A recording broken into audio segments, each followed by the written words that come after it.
তথ্যপ্রচিত কর্মকাণ্ডের সংস্কার। আমরা দেখতে পাচ্ছি সরকারের ভিতরে নাস্তিকবাদী কিছু উপদেষ্টা কোরআনের সংস্কারের শুরু করেছে।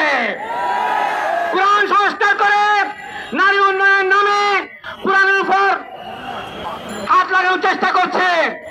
আমরা বলতে চাই, আপনারা সংস্কার করুন, আমরা সহযোগিতা করব।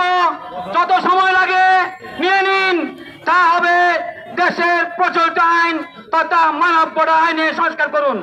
কোরআন আল্লাহর বিধান, রাসূলের বিধানে আঘাত দিবেন, হামলা করবেন, হাত চাকবেন, হাত কেটে ফেলা হবে।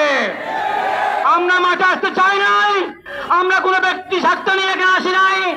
আমাদের ন্যায্য অধিকার মামলা প্রত্যাহার এবং এই দেশের সংখ্যাগরিষ্ঠ মা বোনদের ন্যায্য অধিকার সম্মান বজায় রাখার জন্য এসেছি, মাঠে থাকবো।